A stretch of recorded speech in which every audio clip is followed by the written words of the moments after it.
Okay, so this is our Improve Your Online Teaching Skills workshop. And I'm hoping that you get something out of this. If nothing else, the biggest takeaway, I think, is thinking about your person. Who is your person? Your student, your client, however you refer to them. And what do they want? What do they want to get out of your classes? Okay, so what do I know? I'm Ann McCraney. I'm a personal trainer. I also do Pilates, yoga, bar, and energy flow classes, and I've got a new Ross class I've just started. I transitioned from all in-person to online classes, basically overnight about 2 months ago. So I've learned a lot about verbal cueing and about how I dress and how I speak. And so I'm going to go over some sort of techie stuff real quick. And then what I really want to get to is the positive verbal cueing and the positive sandwich.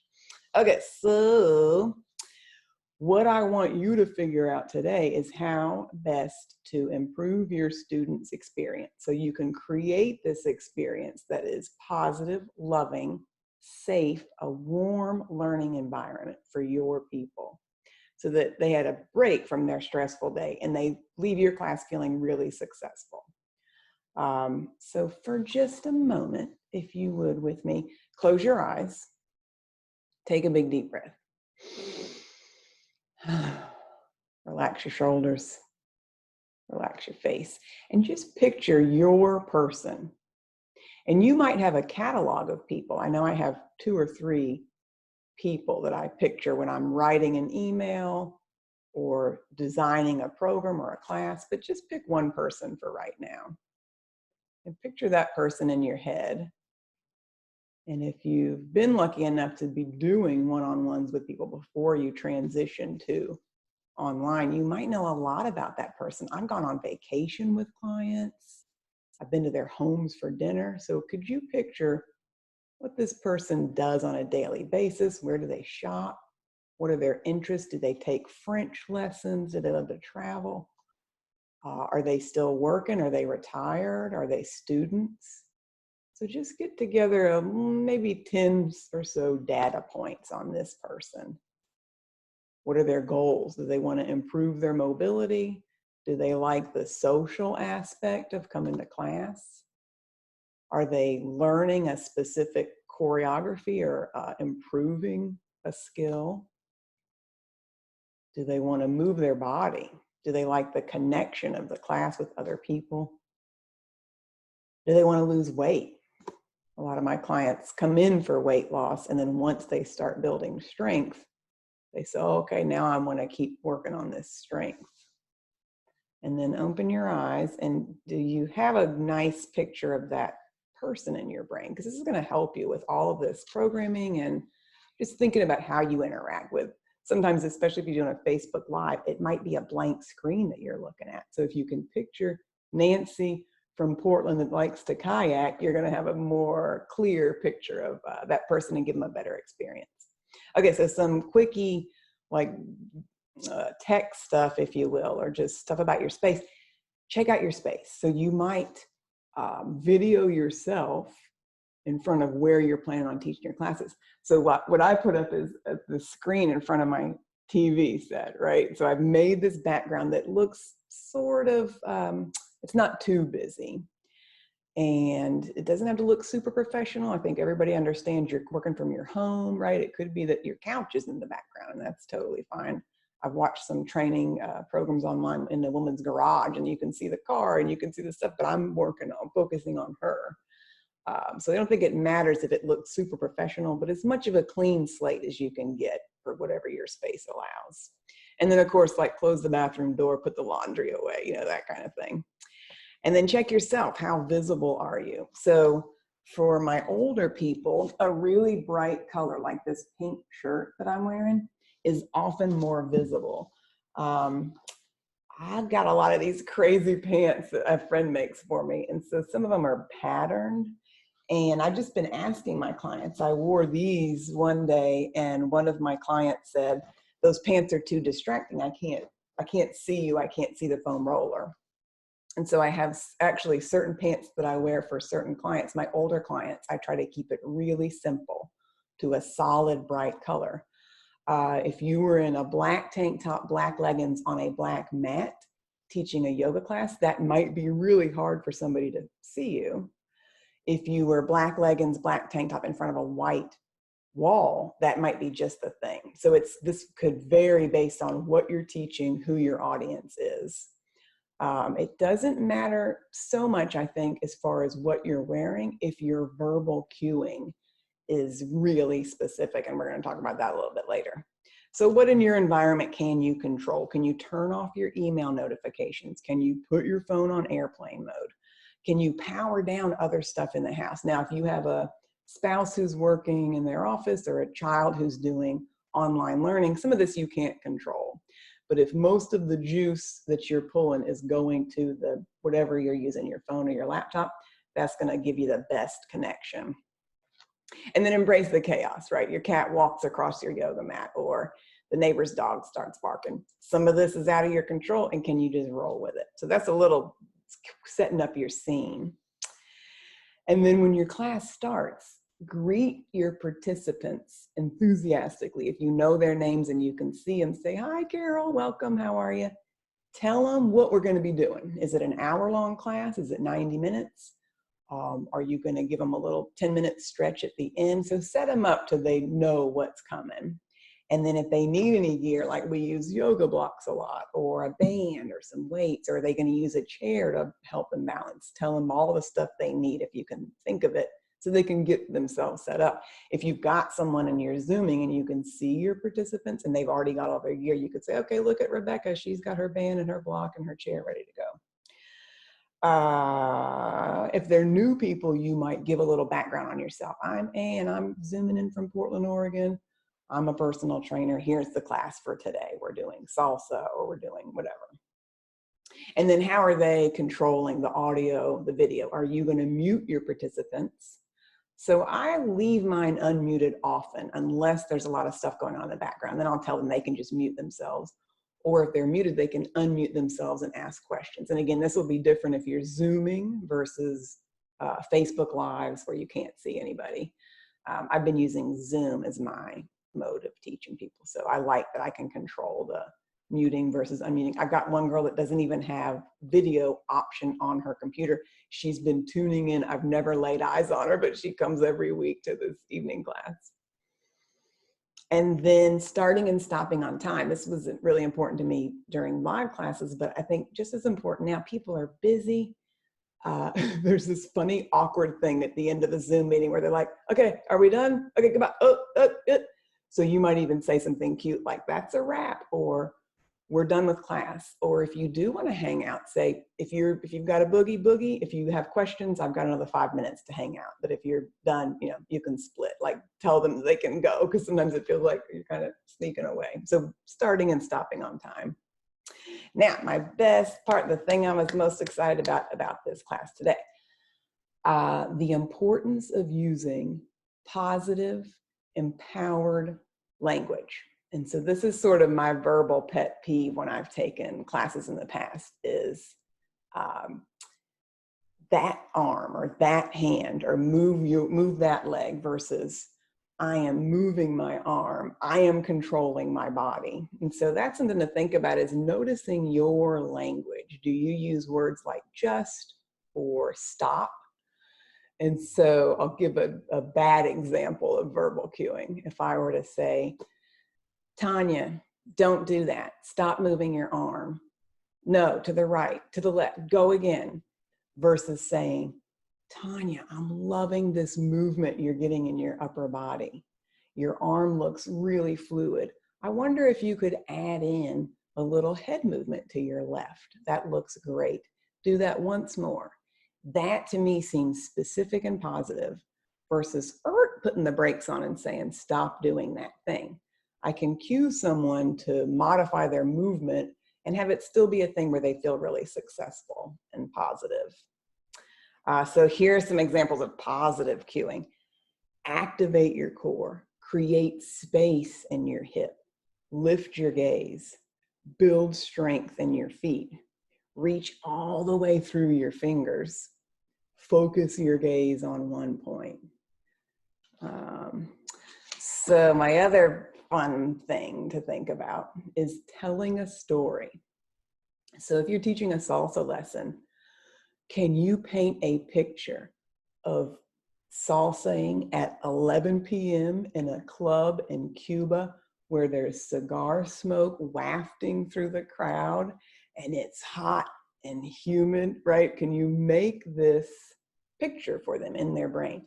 If it's someone who's going on vacation and they want to do this class to maybe build strength, to kayak or to go on a long hike, can you tell them about that trip that they're going to take?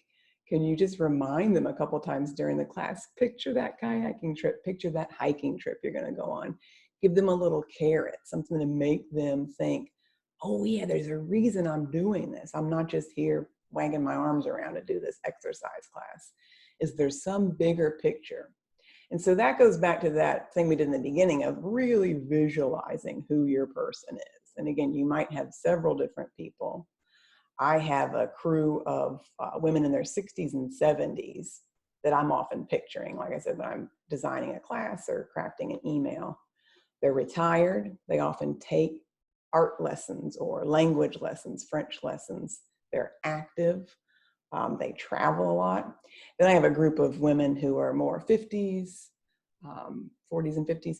They've got kids either in middle school, high school, or college. They usually have older relatives that they're caring for. They're working a 9-to-5 job. They're super stressed. So the reason they're coming to class is to reduce stress, give them a break during the day to have time to themselves. Okay, so those are some examples of how you might picture your client and what might resonate with them. One idea to contemplate, and again, this will depend on who you're teaching and how you're teaching them, is offering fewer corrections. So I found myself when I was face to face with my people, and I come from a Pilates background, and I've done a lot of anatomy. I've done a massage certification, and so I've got a lot of detailed anatomical knowledge in a really specific way I want people to move. But I found myself just letting them do their thing a lot more on video. One reason I can't really see people as well as when I was live and in person with them. And I think if you pick too much on people or pick too much on one person, right? If Carol gets 10 corrections during class about not straightening her knee, she's going to start to feel really frustrated. So I might say once at the beginning of class, again, my little positive cueing, right? Carol, I'm loving how you're doing those step ups. Now I wonder if at the top, could you really pull up on your kneecap and get that leg nice and straight, right? And then I just move on. And if she doesn't figure out how to get her knee all the way straight, we worry about it in the next class. So that's an idea that may or may not work for you, giving fewer specific verbal cues to one person. And then practicing talking versus demonstrating. This has been an interesting thing for me. Depending on the client or the class, I tailor each session a little bit differently, but overall, I'm doing a lot less demonstrating and a lot more talking. So I've had to really practice my verbal cueing. One of my pet peeves is right and left. And so you might play with this and see which makes the most sense to you and your people. What I do is I'm looking at the screen, and if I'm moving this limb, I'll say, pick up your left arm. It's my right hand, right? But I'm saying to them, left arm. Then when they're looking at me, they go, got it, left arm. If you get tripped up and you go, oh, left, I meant right, left, that's all right. We just move on to the next thing. So what was my point of that? I forgot. Oh, talking versus demonstrating, right? So it's been really interesting for me to practice cueing verbally versus showing. And one thing I want to challenge you to do over the next week is see if you could cue a class or a training session or even an exercise only using your words. So pick something really simple like a squat or a tendu or a bridge pose in yoga. And would you be able to talk someone through that using only words and not showing them anything? So what I found is a lot of my people, either they are far enough from the laptop, they can't see me very well. Maybe they're on a phone or an iPad. So for whatever reason, even if I've done all I can to make myself visible, they just can't see me, or they have to stop and walk up to the screen and look, what's she doing? I had a client a few weeks ago who was under a lot of stress, and we had tried to get together, and the timing didn't work, and I ended up calling her on the phone, and then the Zoom wasn't working, or her computer wasn't working, and I could tell by her voice she was starting to get real frustrated with me. I said, here we go, put the computer away. I talked her through a session on the phone. I had been in her house before, so I could picture where she had a flat wall, where she had some floor space. And I said, go in there, lean on the wall. We're doing a wall sit. Here we go. So I talked her through about 20 minutes of movement, exercise, mobility work, a guided meditation. And after that, she was calmer. She felt like she'd gotten the benefit of meeting with me. And we did the whole thing on the phone. So that's not ideal, but in a pinch, let's say your screen goes or something happens or their computer's being weird, being able to verbally cue an exercise is really important. And then asking for feedback is important, and how you do it is important. So what I've been playing with is once or twice I'll check in, maybe at the very beginning. Hey, can you guys hear me? Can you see me? Okay, give me a thumbs up. Then if it seems like there's someone who keeps kind of coming up to the screen, or I say something and they just stand still and give me the deer in the headlights, I might give them a little like, how you doing, Sarah? You okay? I try to avoid checking in a lot during class. How we doing, guys? Especially if they're muted, right? Then they have to like come to the thing and unmute themselves and go, we're doing okay. You could establish some sort of thumbs up, thumbs down system in the beginning. And then you just know, like, if they give you one of these, they can hear you and see you. So I'd limit how many times I check in during class, maybe once at the beginning, once halfway through. What I have found helpful is if I have someone, like I had a girl come into bar class this week who had only been coming to yoga. I shot her a quick email afterwards and just said, hey, thanks for coming. Any feedback? And I've gotten a ton of really valuable feedback from doing that, from checking in with people. And again, it's just a quick email, text, phone call. How was class?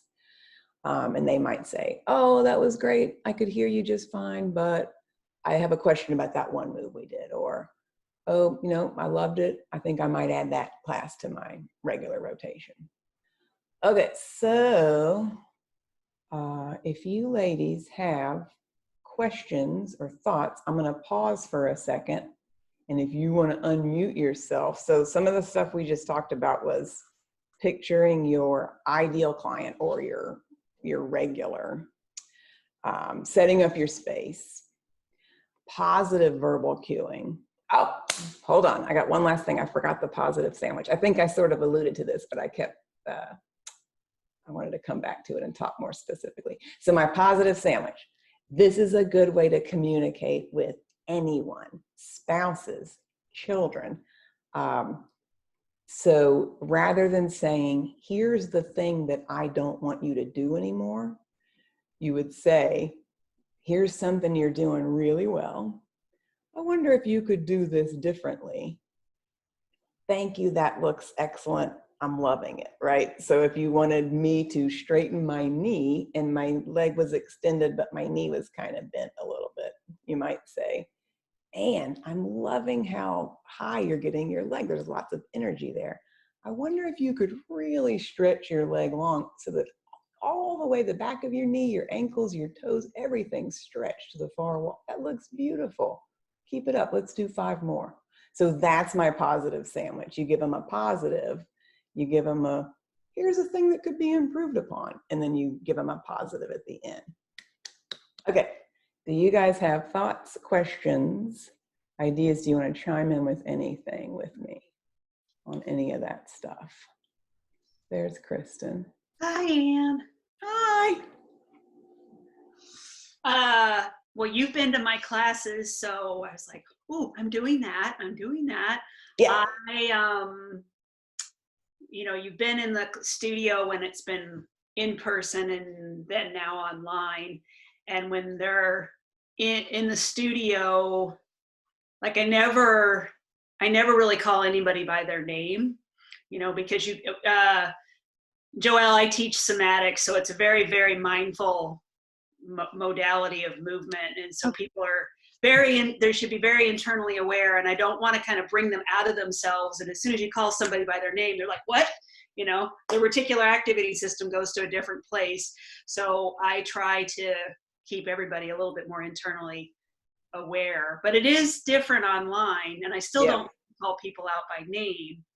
So I think, and I keep meaning to do this because Anne, you've been in class. I think maybe I should ask the class, the online class at the beginning, would you prefer that I don't call you by your name? Because if I'm looking at the group online and I see something, I just kind of direct the cue that I see somebody needs to the whole group because everyone can kind of benefit. Right. And you've been in the classes, and I'm just wondering, what do you think? You're really good at doing that, and I should add that to my list of tips because, you know, I remember my old ballet teacher, right? She'd say, if I'm giving a correction, everybody in the room should be listening to the correction that girl's getting because it could be applying to you as well. But you're really good at just coaching us generally during class and saying, hey, maybe you could move your hip a little more. What would that feel like to get some more movement in your shoulder without going, Ronnie, move your shoulder, right? Yeah. So you're really good at that, not breaking up the class by, like I said, putting the brakes on everything and going, let's stop and address this thing. Like, let's keep it moving. Yeah. It's saying something that might apply to everyone in the room, or that sounds like you're saying it to everyone in the room, but really you're looking at Ronnie who's not moving his shoulder. Well, and maybe instead of asking, can I call you guys by name? Because like I said, I don't like to bring people out of their internal experience of themselves. Maybe I just need to say, hey, when I'm giving a cue, I'm not going to direct it to one particular person, even though I might see it, but do think, oh, is she maybe talking to me? Maybe not, but you know, just hear it. Because it is funny, because like sometimes the people that I am trying to direct those cues to, they're just like, la, la, la, you know, they're not hearing the cue at all. And the rest of them, oh yeah. And then the flip side of that would be, can we still offer personalized attention?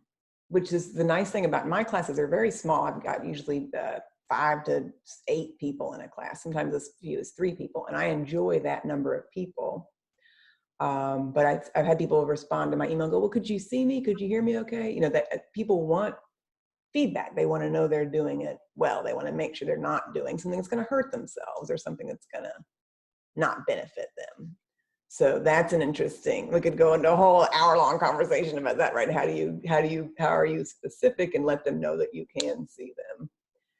And yeah, maybe that's just a shout out at the beginning or the end, or, you know, you guys are doing great, but your somatics is, I think, different than if we were teaching a jazzy or a group X of some sort, because you are creating this sort of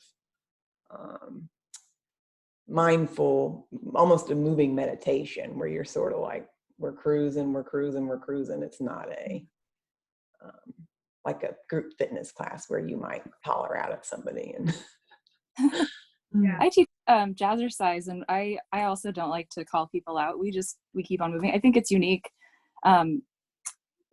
compared to other group fitness classes maybe, but I'm really glad you said that, because I think that helps people feel more successful, not to be singled out. Yes. And but that's it's hit or what we miss. want.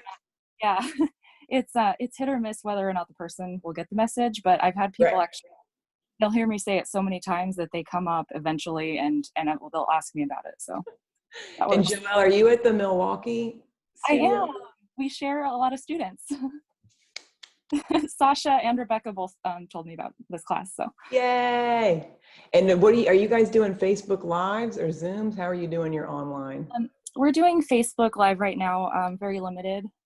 And I also teach my own stretch and foam rolling class. I'm also a personal trainer, so I just throw it up on YouTube for people to just watch whenever. Would you put your email in the chat box? Sure. Because I'd love to get, or whenever you want to send me a website, or I'd love to know more about that. Stretch and foam roll. And so, Joelle, what have you found to be successful or a stumbling block, or did you feel like you rolled right into this online teaching pretty easily, or was it hard? Yeah, I just kind of winged it didn't have too many issues. Getting a lot of great tips from you though. So thank you for putting this together. It's great. Is there one thing you feel like you could have be your takeaway that you could start right up with tomorrow on applying any of these ideas? Yes, my main one so far is not asking them how they're doing when they can't really respond. I do that constantly in classes, so it's been hard for me to remove that from my habits of cueing. Yeah, and like I said, that was the thing that I constantly was checking in with my ladies in class, and I caught myself going, I feel annoyed by how many times I'm asking them how you doing. Like, knock it off. What are you doing? Same. And I'm still working on my verbal cueing. Like I said, I would grab people's butts and I'd come and manhandle their shoulder. Now I'm like, okay, that's out the window.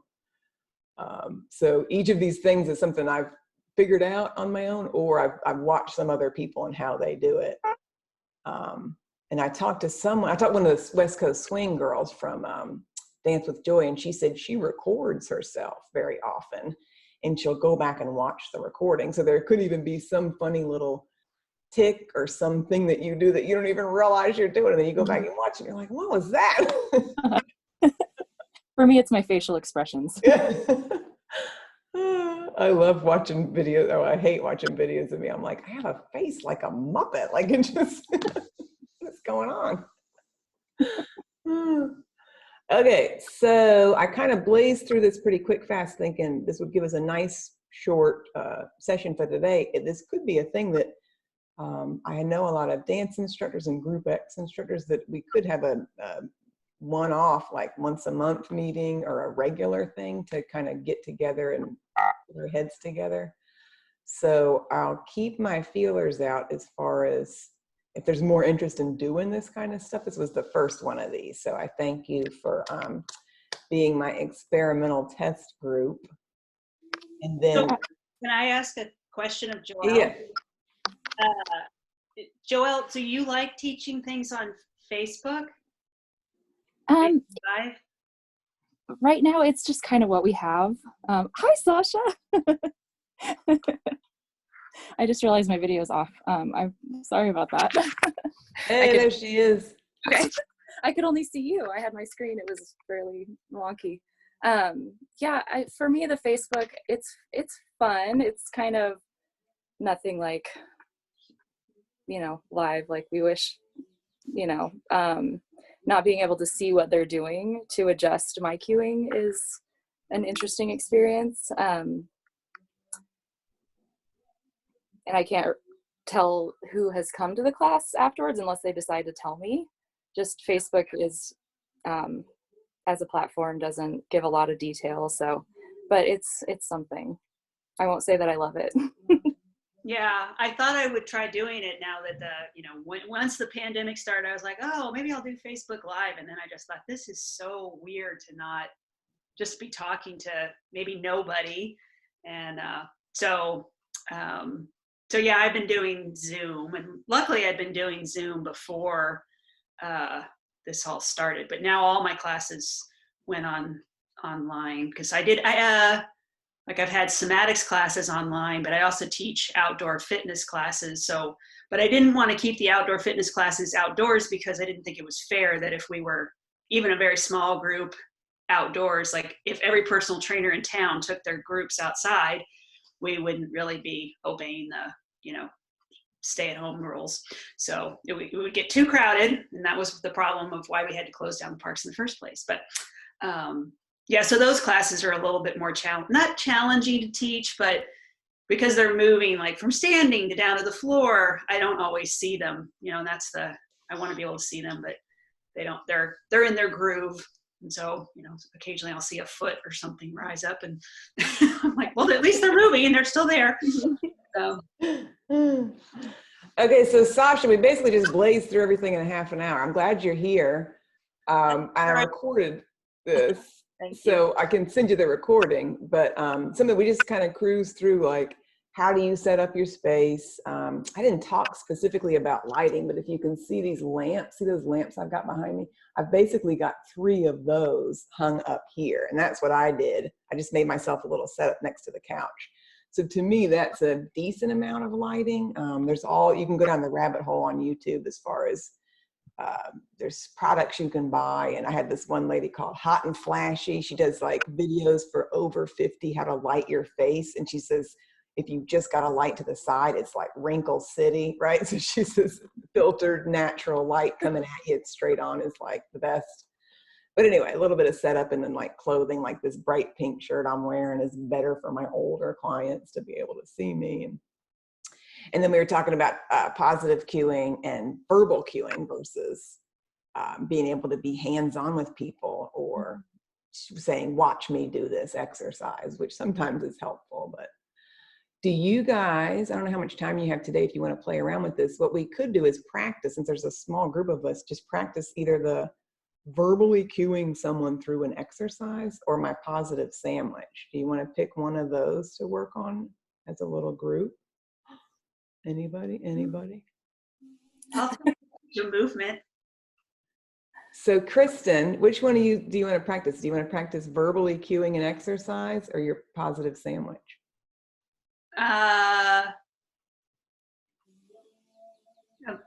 Verbally cueing. Okay. Since these two ladies have never done any somatic, Let's do it. They'd have a new experience. Okay, so Kristen's going to see, the challenge will be, can she take us through a really basic exercise in like a minute or two, just using her words and not using any body language? Okay. Can she do it? Can she do it? Well, when I teach, I do move a little bit, but okay, so we'll do one seated, so you guys can come to the edge of your chair or your couch or whatever, and you might be able to do it on the floor. So somatics is intended to help you kind of internally become a little bit more aware of what your body is doing right now and changing tension patterns so you can get out of pain.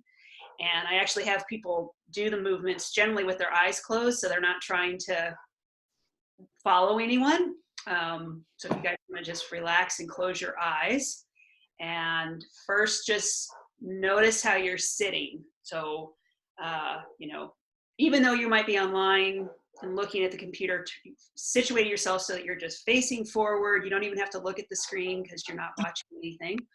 And get a sense of how you're sitting on the chair. Are you sitting fairly neutral? Like, does your back feel relaxed, or is there any tension in it? Are your feet easily touching the floor? Do you feel like you have to work to sit up, or does it feel pretty comfortable? And I'm making this kind of brief, but I also want you to notice if it feels like your shoulders are level, or do you feel like one gets pulled down on either side? And you can even put your hands on the tops of your shoulders, even with your eyes closed, and you might notice something that you weren't aware of. That feedback from our own hands can kind of bring attention to things that we weren't aware of. And then just notice how your neck feels. Is there any tension in your neck? Maybe your head's being pushed forward a bit, or you feel like you've got a tip of your ear to one side or the other, or maybe your head's tipping backwards. Okay, so let's just go with a really gentle lift of one of your shoulders up towards your head. And just notice how that feels, and then very slowly release it back down. Taking your time, really slowing it down. Before you go into the next one, just feel the release and do the same shoulder again. So as you contract, the muscles shorten between the neck and the head, and can you feel that? Now slowly let it melt down. Be in charge of the release. Take as many breaths as you need to feel it come to rest. And when it comes to rest, really notice what no effort feels like. And then take that same shoulder downward. And feel how that side of your body now probably wants to shorten a bit. Can you feel it slide down? And then letting it come back to neutral place. Take it down again. And just see what that feels like. And then coming back, slowly releasing. If it's jumping be jerky, that's it, just notice it. Now, go back up with it, and as it comes up, your shoulder is part of your whole body, so what does the rest of your body want to do as you do this? Can you feel the other shoulder maybe go down? Could you allow that to happen and then slowly release? So your shoulders come to level. And then taking it downward, and as that shoulder goes down, can you feel how your spine can react to that? And you bend a little bit maybe over to that side, and the other shoulder can rise. And then letting it release. So we have this focus side, but the whole body functions as a whole system. So start to play with the other shoulder, letting it come up. And as it goes up, can you feel the other one come down? And then very slowly release the contractions of your body to level your shoulders.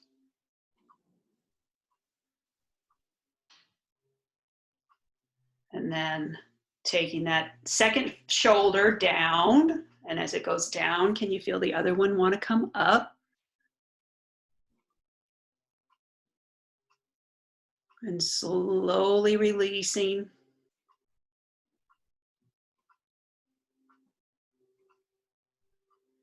And when you come to level, really soak up and just feel if the shoulders feel level, and then you can just alternate a little bit.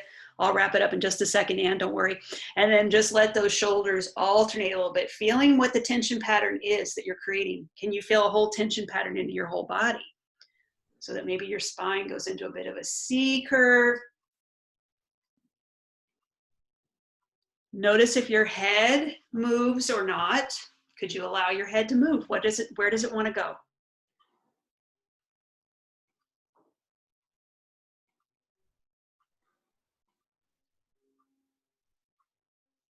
Just gently alternating, but coming to rest with no effort. And so I'll just wrap it up there, but just if you want, you can put your fingers on your shoulders and just see if they feel any different. Do they feel any more level? Is there any difference in your neck or your shoulders? Maybe even in your ribs or your waist. And I can't help myself. I kind of move a little bit when I'm teaching it, but Sasha and Ann's eyes were closed. You guys couldn't tell that I was moving. So Thanks, Kristen. Yeah. Thank you. Okay, does anybody have feedback for Kristen and how she cued us through that exercise? And you could use the positive sandwich if you want to practice saying a positive thing and then giving her some constructive criticism and then a positive.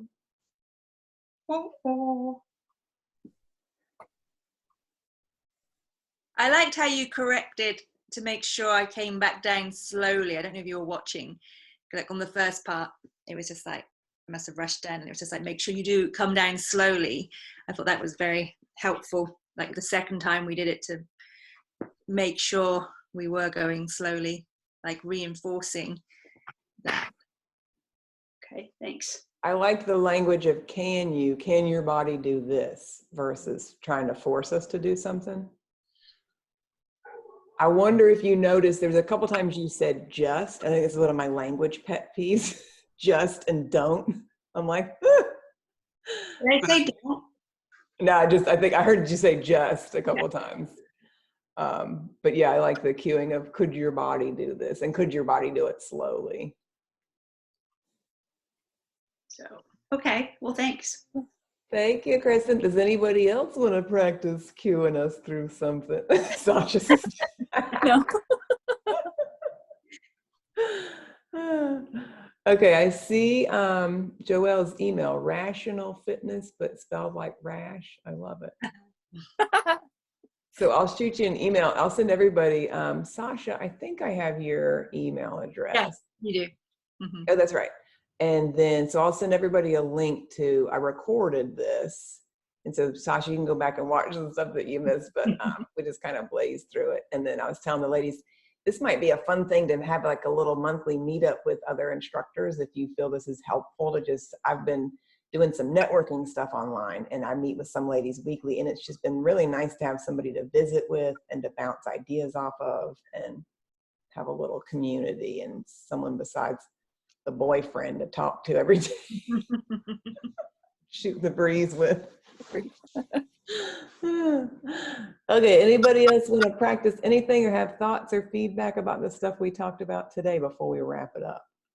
I really like that you mentioned the way you dress. I've seen a couple of classes that I was following another instructor where they wore thin horizontal stripes, and it makes this like psychedelic pattern, and some things are just hard to watch. Yeah, and you don't know, Sasha, I was telling the girls, I wore these pants one day, which I love these pants. And one of my ladies who was in her 60s said, I can't, those are too crazy. I can't see it. And then I polled the younger ladies in their 40s, and they're like, those pants are fine.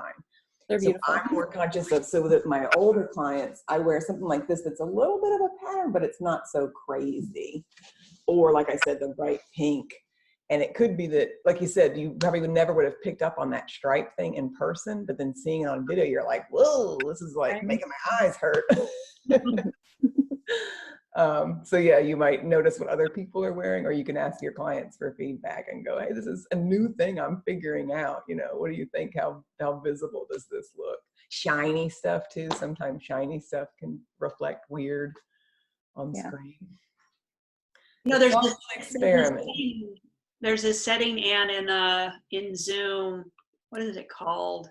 It's, I can't remember. I think it's a cleanup appearance or something. It's the old lady setting. It fuzzes everything out. Yeah, it kind of, it won't change patterns on clothes, but you know, if you look at yourself and you're like, wow, look at that. I have a serious furrow in my forehead. So. But I'm facing a window right now. So Sasha, what do you teach? I teach Jazzercise with Joelle, and I'm also a doula as well. So I was just on a baby wearing class as well. Oh, so I'm combining both things today. I thought the other one was at 4 p.m, but I didn't pay any attention to the time. Like, oh, I'm supposed to be in 2. All right, well, I'll send you a link. I think I just got those up on my YouTube page. And so you could send this out to anybody who's interested. And then if you do feel like this is something that's helpful to do check-ins occasionally, we could definitely do more of these in the future. But I appreciate you. Thanks, to see you virtually. Thank you. You have a Vimeo page, don't you? I do. I don't know how long it's going to be up.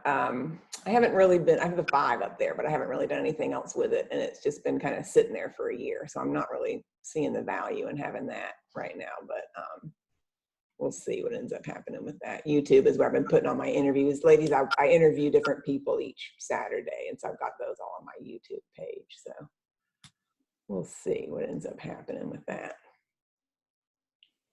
All right. Have a good Sunday. Good to see you all. Nice to see you. Nice meeting you. Bye.